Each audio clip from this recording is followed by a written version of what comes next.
अस्सलाम वालेकुम दोस्तों, नमस्ते, सत श्री अकाल, जय यीशु और हर धर्म को मेरा प्यार भरा सलाम। कैसे हैं आप सब? उम्मीद है जहां भी हैं, खुश हैं, सेहतमंद हैं और अल्लाह, भगवान, ईश्वर या खुदा, जिससे भी आप दुआ मांगते हैं वो आपकी हर दुआ कबूल फरमाए।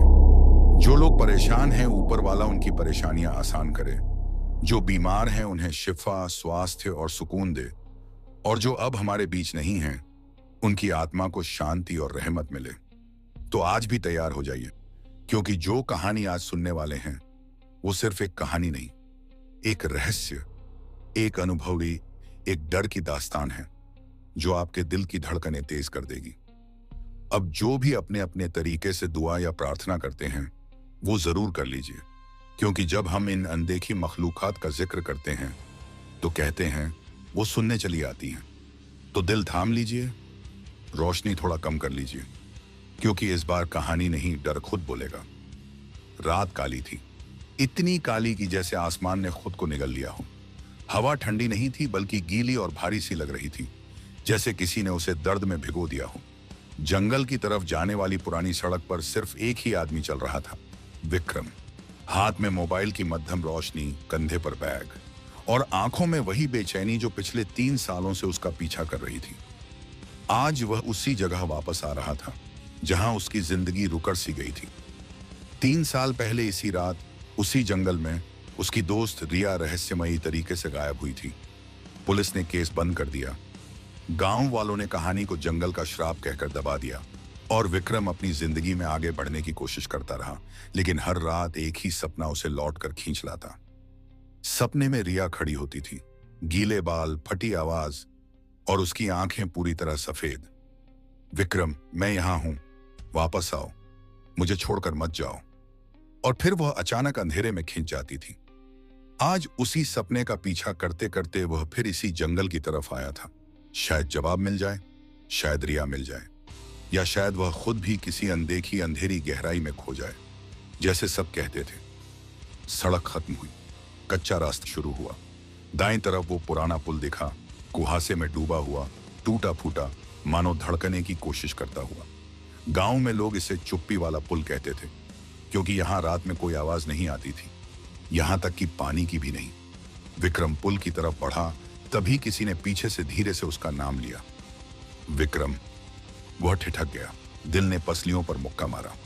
उसने मुड़कर देखा, पीछे कोई नहीं था, बस पेड़ों की सरसराहट। उसने खुद को समझाया, दिमाग खेल कर रहा है। लेकिन जैसे ही उसने एक कदम आगे बढ़ाया, वही आवाज फिर आई, इस बार और पास से, बिल्कुल कान के पीछे। विक्रम, मत जा। वह पलटा और पूरी ताकत से मोबाइल की रोशनी चारों ओर फेंकी, पर कुछ नहीं। ठंडी हवा उसके कानों में चीखती हुई निकल गई। फिर भी वह रुका नहीं। पुल पर कदम रखते ही लकड़ियां चटकने जैसी आवाज आई। विक्रम ने देखा, पानी काला था, इतनी गहराई थी कि नीचे क्या है अंदाजा भी नहीं लगाया जा सकता। अचानक मोबाइल की रोशनी झिलमिलाने लगी, स्क्रीन पर कुछ चमका। विक्रम ने नजरें गड़ाई। मोबाइल अपने आप कैमरा मोड पर खुल चुका था और स्क्रीन में पीछे खड़े एक काले साए का प्रतिबिंब दिख रहा था। वह झट से मुड़ा, लेकिन पीछे कुछ नहीं था। मोबाइल स्क्रीन फिर ब्लैक हो गई। अब स्क्रीन पर सिर्फ एक लाइन दिखाई दी, तुम देर से आए हो। विक्रम के हाथ कांपने लगे। उसने जल्दी से मोबाइल ऑफ कर दिया। पुल के बीचों बीच था और वहां खड़े ही उसे महसूस हुआ कि उसके आसपास की हवा बदल गई है। थोड़ी भारी, थोड़ी ठंडी, थोड़ी पराई। और तभी उसने पहली बार उसे देखा। पुल के दूसरे छोर पर कुहासे के बीच कोई खड़ा था। सफेद कपड़े, गीले बाल, झुका हुआ सिर, शरीर हल्का हल्का कांप रहा था, जैसे सर्दी से नहीं, दर्द से। विक्रम ने मोबाइल उठाकर रोशनी बढ़ाई। जैसे ही रोशनी उस आकृति पर पड़ी, वह धीरे धीरे अपना सिर ऊपर उठाने लगी। और वही चेहरा, वही आंखें, लेकिन आंखें अब काले गड्ढों जैसी थीं। विक्रम, तुम आ ही गए। उसकी आवाज कहीं दूर से गूंजती हुई आई, जैसे पानी के नीचे से बोल रही हो। विक्रम का गला सूख गया। रिया, तुम जिंदा हो। वह मुस्कुराई, एक ऐसी मुस्कान जो चेहरे को मानवीय नहीं रहने देती। जिंदा? उसने गर्दन टेढ़ी की। या तुम बस मुझे वैसे देख रहे हो जैसी मैं तुम्हें दिखना चाहती हूं? उसके कदम पानी की ओर बढ़ने लगे, जैसे वह पुल पर नहीं हवा में चल रही हो। विक्रम पीछे हट गया। दिल तेजी से धड़क रहा था। कुछ गड़बड़ था, बहुत गड़बड़। रिया ठिठकी, फिर बोली, अगर तुम उस रात को याद करना चाहते हो तो मेरे साथ चलो, वहीं ले चलूंगी जहां मैं गई थी। विक्रम ने कांपती आवाज में कहा। कहां? रिया ने पानी की ओर देखा, जहां गहरा अंधेरा लहरों की तरह उठ गिर रहा था। नीचे। एक झटके में उसने अपना हाथ आगे बढ़ाया। लंबी, काली, असामान्य रूप से ठंडी उंगलियां। मुझे पकड़ लो विक्रम, वापस वहीं चलो जहां तुमने मुझे छोड़ा था। विक्रम को लगा जैसे पूरी हवा जम गई हो। हाथ बढ़ाने का मन हुआ, पर उसी समय पुल की लकड़ी में कुछ जोर से टूटने की आवाज हुई। वह चौंक कर पीछे हट गया। रिया का चेहरा बिगड़ने लगा। चाहत की जगह नफरत, नफरत की जगह क्रोध। और फिर तुम दोबारा मुझे छोड़ने नहीं वाले। उसकी चीख ने पूरा जंगल हिला दिया। और यहीं कहानी उस रात में टूटकर बिखरने लगी। विक्रम के पैरों के नीचे की लकड़ी इस तरह कांप रही थी जैसे पुल खुद उसे नीचे धकेल देना चाहता हो। रिया की चीख अभी भी हवा में तैर रही थी, तेज, खुरदुरी और इंसानी आवाज से बिल्कुल अलग। वह धीरे धीरे उसके तरफ बढ़ रही थी, पर उसके कदम जमीन पर नहीं पड़ रहे थे। वह मानो तैर रही थी, जैसे अंधेरे ने उसे थाम रखा हो। विक्रम पीछे हटना चाहता था, लेकिन डर ने उसे जकड़ लिया। उसके हाथ पैर सुन्न, सांस उखड़ी हुई। अचानक रिया का चेहरा उसके बिल्कुल करीब आ गया। आंखों में गहराई नहीं, सिर्फ खालीपन था। एक ऐसा खालीपन जो देखने वाले की आत्मा को खींच लेता है। क्यों आए हो? उसकी आवाज अचानक धीमी हो गई। पहले तो मुझे अकेला छोड़ दिया था, अब क्यों लौटे? विक्रम कांपती आवाज में बोला। रिया, वो रात मेरी गलती नहीं थी। मैं तुम्हें ढूंढ नहीं पाया। रिया का चेहरा भयावह शांत हो गया। नहीं, उसने फुसफुसाया, तुम वापस नहीं आए थे, तुम भाग गए थे। अचानक अंधेरे से किसी ने रिया के पैर पकड़ लिए, काले हाथ जैसे कीचड़ से बने हों। रिया को नीचे खींचने लगे। वह चीखने लगी, पर उसकी चीख इंसानी नहीं थी। वह ऐसी थी जैसे कोई पुरानी धातु खिस रही हो। विक्रम चौंक गया।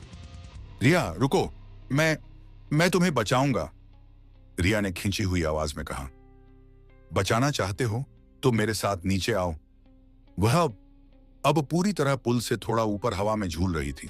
नीचे पानी नहीं बल्कि एक अंधेरा गड्ढा दिख रहा था, जो पानी जैसा लगता था, लेकिन हल्का सा घूम रहा था।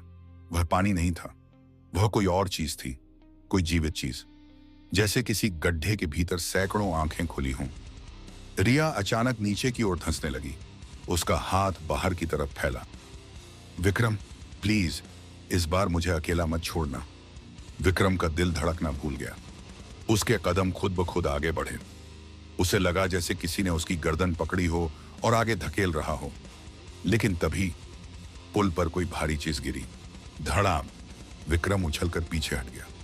उसने पीछे मुड़कर देखा, कोई बुजुर्ग आदमी पुल के किनारे खड़ा था। झुका हुआ शरीर, हाथ में पुरानी लालटेन, चेहरे पर गहरी झुर्रियां। उसने चिल्लाकर कहा, पीछे हटो, वो तुम्हें नीचे ले जाएगी।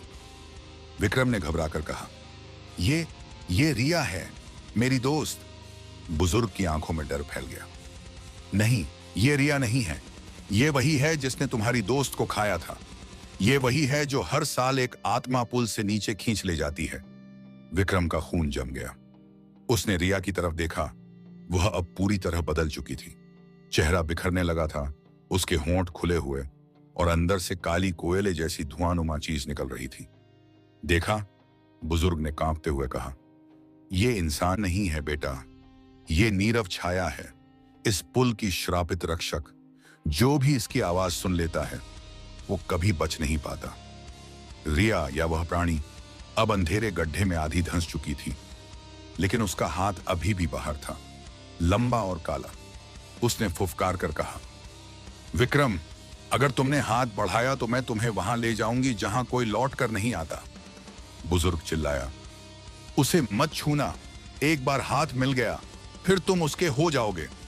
विक्रम की सांसें अटक गईं, रीढ़ में ठंडक दौड़ गई, पर अंदर से एक सवाल उसे काट रहा था। अगर यह रिया नहीं तो रिया कहां है? क्या वह सचमुच मर चुकी है? क्या वह नीचे है क्या वह अभी भी कहीं मदद के लिए पुकार रही है? अचानक बुजुर्ग ने लालटेन उठाई और रिया की तरफ फेंक दिया। आग की लपटें भड़कीं। रिया जैसे भयानक दर्द में चीखी। वह धुंध की तरह मुड़कर जमीन पर फैली, फिर घूमते अंधेरे में डूब गई। पुल शांत हो गया। हवा रुक गई। सिर्फ विक्रम की भारी सांसें। बुजुर्ग ने विक्रम का हाथ पकड़ा। चलो यहां से, जल्दी। वह उसे खींचकर पुल से उतारने लगा। विक्रम अभी भी सदमे में था। ये क्या था? रिया कहां है? आप कौन हैं? बुजुर्ग ने कड़क आवाज में कहा। सवाल बाद में, यहां रुकना मौत है। दोनों पुल से उतरकर जंगल के भीतर आए, लेकिन जंगल में कदम रखते ही बुजुर्ग अचानक रुक गया। उसका चेहरा डर से सफेद हो गया। रुको, उसने फुसफुसाते हुए कहा। कुछ सही नहीं है? विक्रम ने पूछा। क्यों, क्या हुआ? बुजुर्ग धीरे धीरे पीछे मुड़ा और फिर उसने वह देखा। पुल की ओर धुआंनुमा काला रूप फिर उठ रहा था, पर इस बार अकेला नहीं। उसके साथ दूसरी आकृतियां भी उठ रही थीं, जैसे कई आत्माएं एक ही छाया में बंधी हुई हों। बुजुर्ग ने दहशत में कहा, भागो, ये सिर्फ एक नहीं है, ये पूरा झुंड है। अचानक जंगल की हवा हड़बड़ा उठी। सैकड़ों धीमी फुसफुसाहटें उभरने लगीं। वापस आओ, इधर, नीचे, हमारी तरह बन जाओ। विक्रम ने दिल पकड़ लिया। इस बार भागना ही एक रास्ता था और दोनों दौड़ पड़े, लेकिन अंधेरा भी उनके पीछे दौड़ रहा था। जंगल में अंधेरा और गहरा हो गया। ऐसा लग रहा था जैसे पेड़ अपने पत्ते हटा रहे हों ताकि छायाएं आसानी से पीछा कर सकें। विक्रम तेजी से भाग रहा था, पर पैर जैसे भारी हो रहे थे। पीछे से छायाओं की सरसराहट, फुसफुसाहट और कदमों की गूंज बढ़ती जा रही थी। बुजुर्ग आगे आगे भाग रहा था और बुदबुदा रहा था। मंदिर ही एक जगह है जहां वो नहीं आ सकती। विक्रम ने पूछा। वो क्या चीजें हैं? बुजुर्ग ने हाँफते हुए कहा। ये नीरव छायाएं हैं। ये उन लोगों की आत्माएं हैं जिन्हें कभी किसी ने नहीं ढूंढा, जिन्हें किसी ने याद नहीं किया, जिन्हें मरने के बाद शांति नहीं मिली। पुल उनका घर है, उनका जाल। अचानक पेड़ों की छोटी से एक चीख निकली। विक्रम ने पीछे देखा। एक काली परछाई जंगल के ऊपर उड़ती हुई आ रही थी। उसका चेहरा रिया जैसा था, पर विकृत, टूटा और हड्डियों की आवाज निकालता हुआ। वो आ रही है, विक्रम चीखा। बुजुर्ग चिल्लाया, नीचे मत देखना, उसकी आंखें मत देखना। पर विक्रम ने गलती कर दी। उसने उस प्राणी की आंखों में झांक लिया। तुरंत उसके दिमाग में तस्वीरें चमकी। रिया का चेहरा, उसका डूबना, उसकी चीखें, काले हाथों का उसे नीचे खींचना, और फिर वही प्राणी रिया के शरीर में घुसकर उसे अपना बना लेना। विक्रम दर्द से चिल्लाया और घुटनों पर गिर पड़ा। उसके दिमाग में आवाज गूंजने लगी, मैं रिया हूं, या जो बचा है उसका साया, साथ चलो। बुजुर्ग झटके से उसकी बाह पकड़कर बोला, उठो, नहीं तो ये तुम्हें भी अपनी यादों में कैद कर लेगी। विक्रम ने खुद को खींचकर उठाया और फिर दोनों जंगल के भीतर और तेजी से भागे। अचानक सामने एक छोटी सी खुली जगह दिखी। बीच में एक पत्थर का पुराना मंदिर। दीपक टिमटिमा रहा था।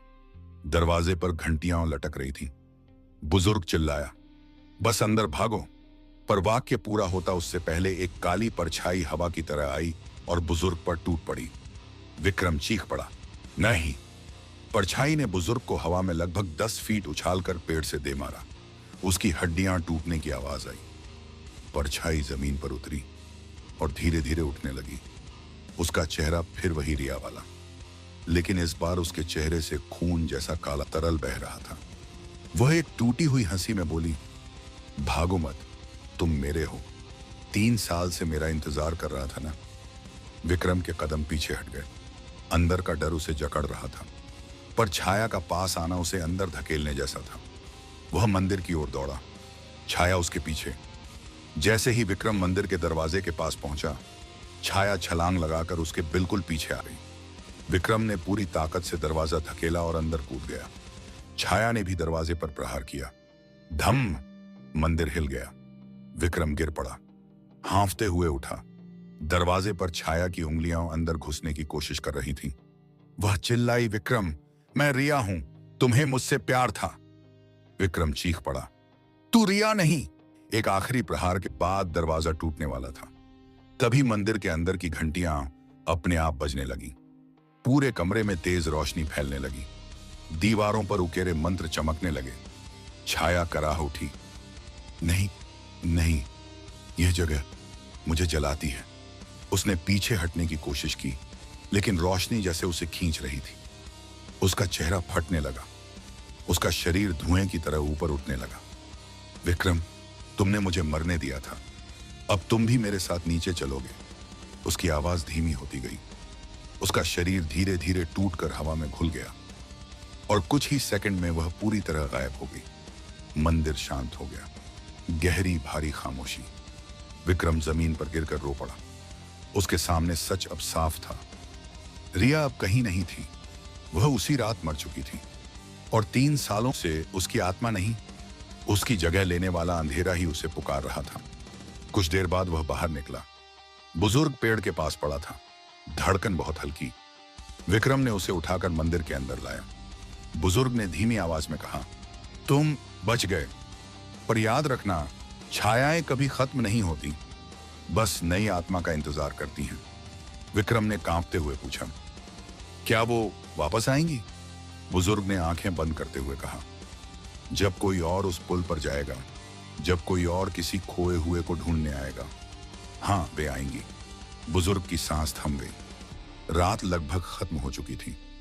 आसमान हल्का हल्का नीला हो रहा था। विक्रम ने आखिरी बार पुल की दिशा में देखा। वहां अब सिर्फ धुंध थी, पर धुंध के अंदर एक पल के लिए उसे वही सफेद चेहरा दिखा, रिया का, और फिर वह गायब हो गई, जैसे वह कभी थी ही नहीं। विक्रम धीरे धीरे मंदिर के सीढ़ियों पर बैठ गया। अब वह समझ चुका था, कुछ लोगों की तलाश बहुत महंगी पड़ती है। दूसरा भाग बहुत जल्द आ रहा है, इंतजार कीजिए। अगर कहानी पसंद आई हो तो वीडियो को लाइक करें और चैनल को सब्सक्राइब करना न भूलें। आपका साथ ही हमारी ताकत है।